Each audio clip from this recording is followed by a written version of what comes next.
Brought to you by TechnoSpark 20 series smartphones.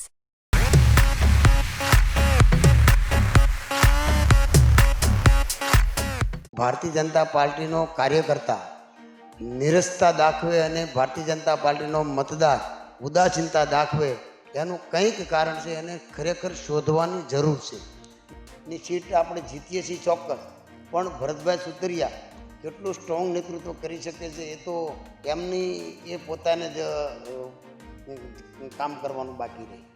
અન્ય પાર્ટીમાંથી કાર્યકર્તાને લઈ અને તમે એમને હોદ્દો આપી દો, બીજેથી એમને પદ આપી દો, એ ખરેખર ભારતીય જનતા પાર્ટીનો કાર્યકર્તા બોલે નહીં, પણ ભારતીય જનતા પાર્ટીના કાર્યકર્તાની અંદર જે મૂંઝવણ થતી હોય, દિલીપભાઈ સંઘાણીને નારાયણભાઈ કાછડિયાને પાડી દેવા માટેનું આ બધું ષડયંત્ર છે. લોકસભાની ચૂંટણીનો મતદાન પૂર્ણ થઈ ગયું છે. 5% જેટલું મતદાન ઓછું થઈ ગયું છે. આજે નારણ કાછડિયા અમરેલીના સાંસદ તેણે આજે હૈયાવરાળ ઠાલવી છે અને જે CR પાટીલ વિરુદ્ધ જે રીતે અમરેલીના દિલીપ સંઘાણી બોલ્યા હતા એવા જ સુર નારણ કાછડિયાના છે. આપણે નારણભાઈ કાછડિયા જોડે વાત કરીશું.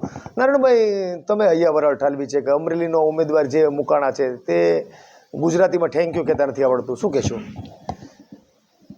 મેં હૈયાવરાળ નથી ઠાળવી, પણ ચિંતા વ્યક્ત કરી છે કે લોકસભાની ચૂંટણીમાં 2019 કરતાં 1.5 લાખ જેટલું મતદાન ઓછું થયું છે. મતદારો 70,000 જેટલા વધ્યા અને 1.5 લાખ જેટલું મતદાન ઓછું થાય એ ચિંતાનું કારણ છે. એટલા માટે કે ભારતીય જનતા પાર્ટીની સરકાર હોય, ભારતીય જનતા પાર્ટીની આટલી મોટી ફોજ હોય, ભારતીય જનતા પાર્ટીના ધારાસભ્યો હોય, ભારતીય જનતા પાર્ટીની જિલ્લા પંચાયત હોય, તાલુકા પંચાયતો હોય, નગરપાલિકાઓ હોય, આ બધું જ હોવા છતાં જો 1.5 લાખ જેટલી મતદાન ઓછું થાય એ ચિંતાની બાબત છે. એટલા માટે કે 2019ની અંદર એક પણ ધારાસભ્ય અમરેલી લોકસભામાં, અમરેલી જિલ્લામાં નહોતા. 5 ધારાસભ્ય કોંગ્રેસના હતા અને જિલ્લા પંચાયત કોંગ્રેસની હતી, દરેક તાલુકા પંચાયતો પણ કોંગ્રેસની હતી, નગરપાલિકાઓ કોંગ્રેસની હતી. છતાં 80,000 જેટલી લીડ કોંગ્રેસના ધારાસભ્યોની હતી. એ લીડ કાપી અને પછી 2 લાખથી વધારે મતોથી આપણે અમરેલી લોકસભા જીત્યા હતા. ત્યારે આજે આટલી મોટી ફોજ હોવા છતાં આજે આપણે મતદાન ઓછું થાય અને લીડમાં જો ઘટાડો થાય તો એ ખરેખર એક ચિંતાનું કારણ છે. ચિંતાનું કારણ એ છે કે ભારતીય જનતા પાર્ટીનો કાર્યકર્તા નિરસ્તા દાખવે અને ભારતીય જનતા પાર્ટીનો મતદાર ઉદાસીનતા દાખવે એનું કંઈક કારણ છે. એને ખરેખર શોધવાની જરૂર છે.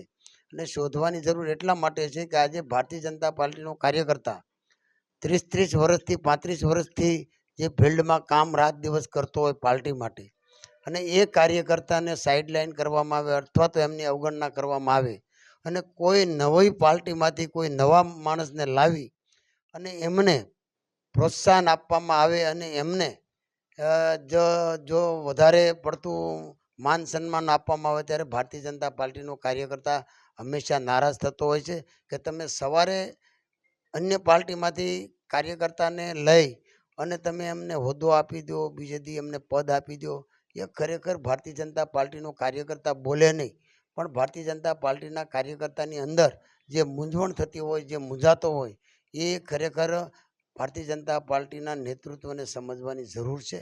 એટલા માટે કે આવનારા સમયમાં ભારતીય જનતા પાર્ટીના આટલી મોટી ફોજ, આટલી મોટી આપણીમાં તાકાત હોય કાર્યકર્તાઓની, ત્યારે ખરેખર ગુજરાત એ ભારતીય જનતા પાર્ટીનો ગઢ છે. અને ગુજરાતની અંદર આજે જો લોકસભાની ચૂંટણીની અંદર મતદાનની ટકાવારી ઘટે અથવા તો જે પરિસ્થિતિનું નિર્માણ થાય એમાં આપણે ખરેખર સંશોધન કરવાની દરેક સિનિયર નેતાઓને જરૂર છે. તો આપણા કાર્યકર્તાઓ જે અકબંધ છે અને જે જૂના છે એને સલામત રાખવા એ આપણી બધાની ફરજ છે. કારણ કે નવા જે લોકો આવ્યા છે એ તો કાલે ઉઠીને ક્યારેય જતા રહે એનું કોઈ નક્કી નથી, પણ ભારતીય જનતા પાર્ટીનો જે પાયાનો કાર્યકર્તા છે, જે ઘડાયેલો કાર્યકર્તા છે, જે કસાયેલો કાર્યકર્તા છે, એ તો ભારતીય જનતા પાર્ટીની ગમે એવી પરિસ્થિતિ હશે તો પણ એ ભારતીય જનતા પાર્ટી વંદે માતરમ, ભારત માતા કી જય, આ બોલતો રહેવાનો છે અને ઠેઠ છેલ્લા શ્વાસ સુધી આ કાર્યકર્તા ભારતીય જનતા પાર્ટીને ભરેલો રહેવાનો છે, એટલા માટેની આ ચિંતા છે. સાહેબ 5 લાખની લીડને CR પાટીલ કહેતા હતા, પરંતુ જે રીતે ઉમેદવારો મૂક્યા એ ઉમેદવારને થેન્ક યુ બોલતા નથી આવડતું, આપ એવું પણ કીધું. તો શું આ CR પાટીલની ભૂલ છે, આ સંગઠનની ભૂલ છે કે આવા ઉમેદવારોને મૂકવાની પસંદગી અંગે? એ જે કોઈ ઉમેદવારોની પસંદગી થઈ છે એમાં મારે એટલા માટે નથી પડવાનું કે એ ભારતીય જનતા પાર્ટીની સિનિયર નેતાગીરી, પાર્લામેન્ટરી બોર્ડ અને જે કંઈ નક્કી કર્યું હોય કે જે કોઈના કહેવાથી નક્કી થયું હોય એમાં મારે પડવાનું એટલા માટે નથી કે લોકસભાની ચૂંટણી પૂર્ણ થઈ ગઈ છે અને ભારતીય જનતા પાર્ટીની રહી વાત 5 લાખની લીડની, તો એ પણ મતદારોએ અને કાર્યકર્તાઓને આધારે જે કંઈ લીડ થશે, પણ ભારતીય જનતા પાર્ટીનો ઉમેદવાર અમરેલીની અંદર જીત છે એ 100%ની વાત છે. સાહેબ કોંગ્રેસ વાળા બોલતા ગુજરાતી નથી આવડતું એટલે પોપટ જેવા શબ્દો ઉપયોગ કર્યા હતા, તમે શું કહેશો? આમાં એવું હોય કે દરેક વ્યક્તિ આપણા હાથની 5 આંગળી છે તો 5 આંગળી સરખી ના હોય, તો એમાં ખરેખર જે ઉમેદવારની પસંદગી કરવામાં જે કંઈ પાર્ટીએ અથવા તો અમરેલીના જે લોકોએ જે કંઈ ભલામણો કરી છે અને એના આધારે ઉમેદવારની પસંદગી કરી છે, પણ એમાં ઉપલા નેતાઓને પણ કદાચ આટલી બધી ખબર ના હોય કે આવું આટલું પહેલું નબળું નેતૃત્વ આપણે પસંદગી થઈ જશે, એવી ઉપરના નેતાઓને પણ કદાચ એમની જાણ પહેચાન ન હોય એટલે થયું હોય. સાહેબ અમરેલીમાં આટલા બધા દિગ્ગજ દિલીપ સંઘાણી, મુકેશ સંઘાણી, આપે જ કીધું કે હિરેન હિરપરા, ડોક્ટર કાનાબાર જેવા નેતાઓ હતા, છતાં પણ ભરત સુતરિયા માથે કળશ ઢોળાનો. પરિણામ અત્યારે ભાજપ તરફી આવે, કેટલું આવે, તમારું ગણિત શું કહે છે?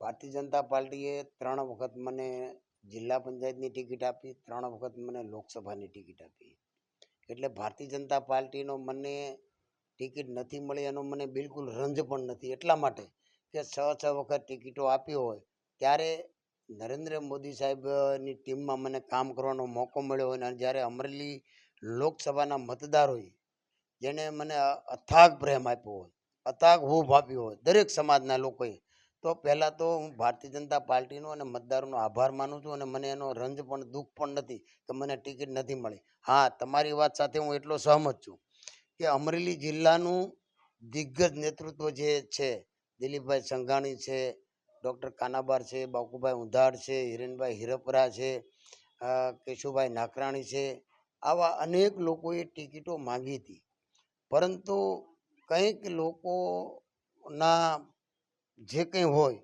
એ હું જાણતો નથી, પણ એટલું ચોક્કસ કહું છું કે આ દિલીપભાઈ સંઘાણી છે કે એવા કોઈ નેતૃત્વને પૂછી અને પછી જો અમરેલીનો નિર્ણય લીધો હોત તો અમરેલીની જે 23 લાખની અમરેલી લોકસભાની વસ્તી છે અને 17.5 લાખ મતદારો છે એમને ખરેખર ન્યાય મળે, તો અમરેલી જિલ્લામાં અત્યારે સ્ટ્રોંગ નેતૃત્વ જે જોઈએ એ અમરેલી જિલ્લાને મળી શકશે કે કેમ, એ એટલા માટે અમારે કહેવું છે કે ભારતીય જનતા પાર્ટીની સીટ આપણે જીતીએ છીએ ચોક્કસ, પણ ભરતભાઈ સુતરિયા કેટલું સ્ટ્રોંગ નેતૃત્વ કરી શકે છે એ તો એમની એ પોતાને જ